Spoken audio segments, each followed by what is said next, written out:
Hey, hey, how's it going? If you're new here, my name is Jan and I love makeup. And if you're not new, thanks for coming back. I really appreciate you. Today's video is going to be a new foundation wear test slash first impression. I got a sample from Sephora with my last order and I thought, why not test drive it? The color is not a good match, but we're really just kind of focusing on formula and how it went on and how it wears. So I'm going to do that on camera with you and we'll do the wear test throughout the day today. If you're not yet subscribed to my channel, now's a great time to do that. I upload several videos every week, and if you click on the little bell and choose all, YouTube will notify you when I upload a new one, and you can choose to watch it or not. No pressure. It's totally up to you. Either way, I appreciate you being here. All right, let's just get into it. I'm about to have a very naked face. Brace yourself.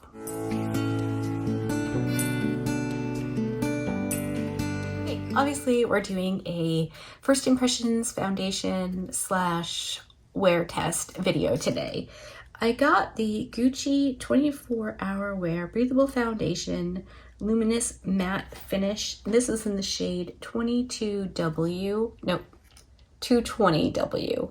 This was a free sample with my recent Sephora purchase. I don't love buying new foundations.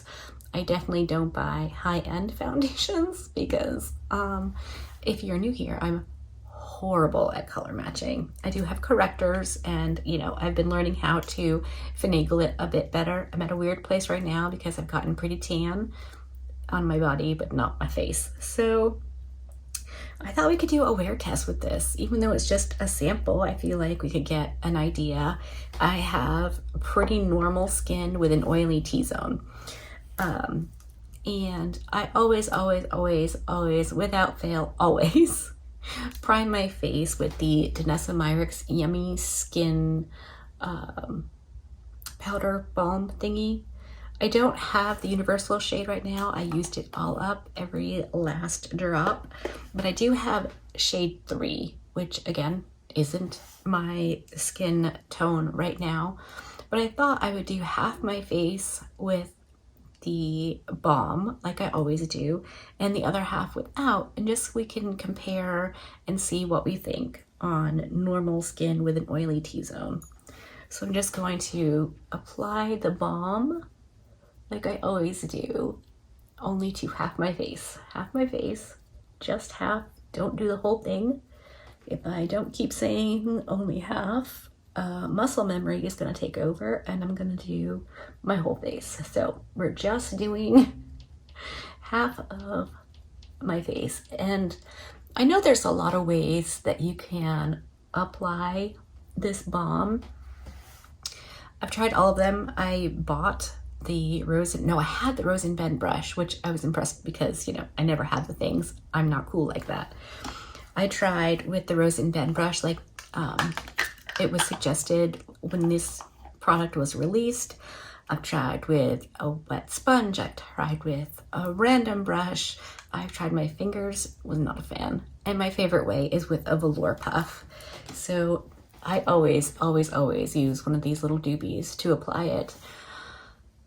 It does kind of leave behind a bit of like texture on the puff if I don't wash it, like pre-wash it before I put it in the washing machine. So there's that, but I don't really mind. Okay, I pumped out 3 little squirts on my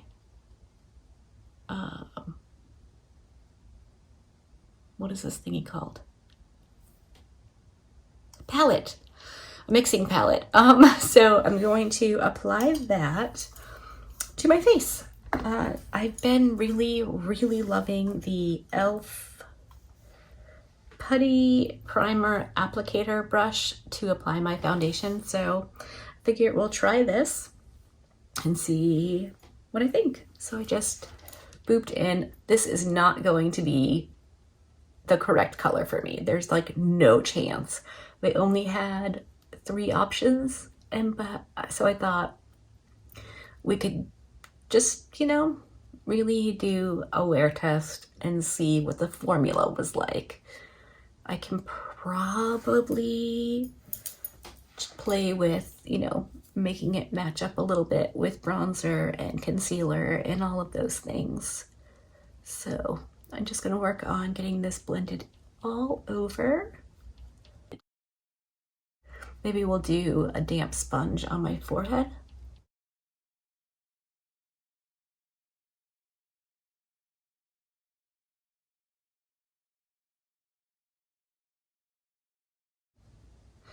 At the moment, that looks pretty good. All right, let's do the other side. I'm probably going to have to get more out on my palette because I've used up most of what was there. And I assume this little bottle doesn't give you a full-size pump. So I've just squirted out 2 more pumps.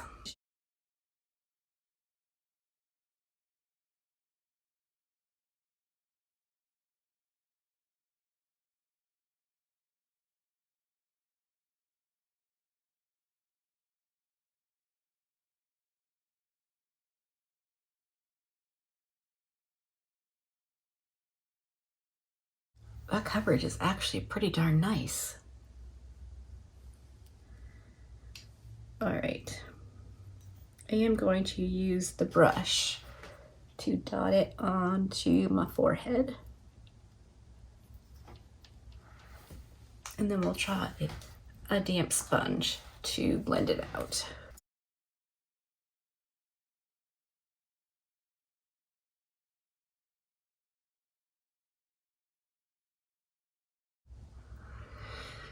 Okay, way less coverage with the sponge.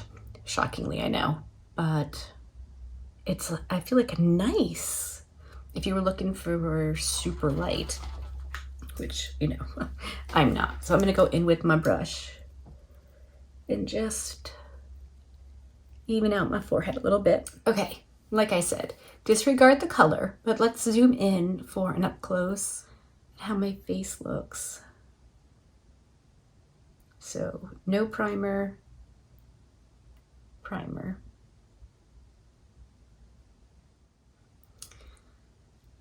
I honestly think the formula looks very nice.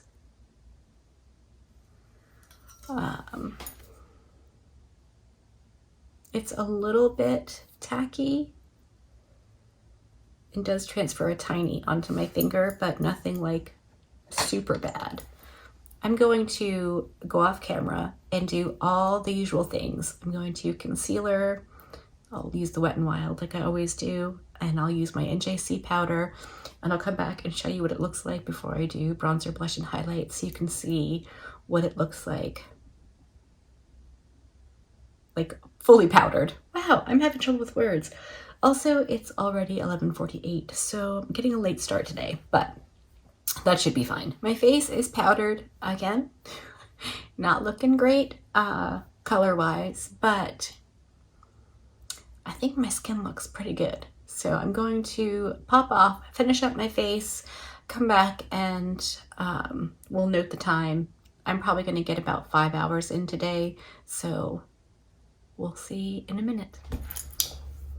Okay, that's the face done. Let me zoom you in for an up close at what my skin looks like.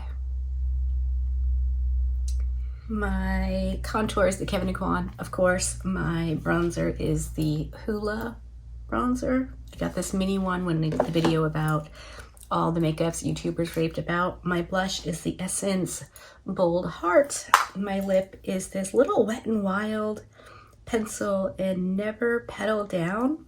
Just as a gel lip liner. This like practically jumped onto my lips. Went on nicely. It could easily be used as lipstick, as I filled in my lips most of the way with it. And then I used my Fenty lip gloss as the rest of my lip. And my highlighter is the Elamar Cosmetics highlighter. I really like this one. I did use a little bit of this on the inner corner over my green eyeshadow that I've got going there. So that's everything. It is 10 past 12 now. I'll probably do one like midday, mid-afternoon check-in, and then one more at the end of the day before I wash all of this off. again, it's not going to be a super long wear test. I got a really late start today. Mike is home, and so we just kind of slept in and took my time with my coffee this morning and just did all the things. So that is that on that. Okay, I'm back for check-in number 1, I guess. It is 2:14, and this is what my face is looking like. So let's zoom in.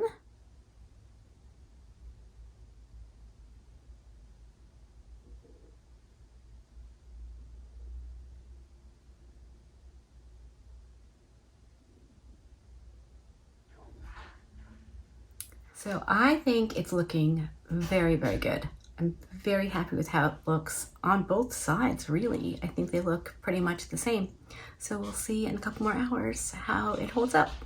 Okay, I'm back and it is 5:27. So I've had this on for 6 hours. Let me zoom you in so you can see what it looks like. It looks like up close and personal.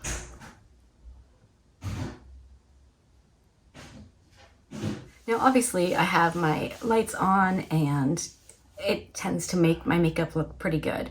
So I'm going to insert a clip here of what it looks like in the bathroom under really bad lighting and just, you know, the worst of the worst. I'm actually genuinely impressed with this little Gucci foundation. There's no real settling in my smile lines. My forehead has some wrinkling because I do this all the time, but it doesn't appear to be settled into the wrinkles. It just looks so good. I usually get a little bit of oils right in here, especially after a few hours. By the end of the night, and I'm washing off my face, there's a little bit. That Danessa Myricks Yummy Skin Balm thingy works amazing. But I do still sometimes get a little bit. I cannot believe how good this is. I don't know. No, I do. I saw Jenny, the foundation lady. I think she was talking about this. Don't quote me. Somebody who has drier skin and said it was really pretty bad. Would not recommend. Now, would I go out and pay $69 for the full size of this? Probably not, because that's a lot of money. But if I had no other foundations in my collection and I really just needed something that I know is gonna last and look amazing and be perfect, I would maybe consider purchasing this. It's that good. I really, really like it. It reminds me a bit of the Lisa Eldridge foundation that I love so much, but this has much more coverage. So yeah, that's where I am. I am actually impressed. So do with that what you will. I just thought it'd be fun to test drive it and do a wear time test. So that's what we did. Hopefully you liked this video. If you did, give it a thumbs up. If you didn't, give it a thumbs down. Either way, I appreciate hanging out with me today. Be good and remember to be kind to you.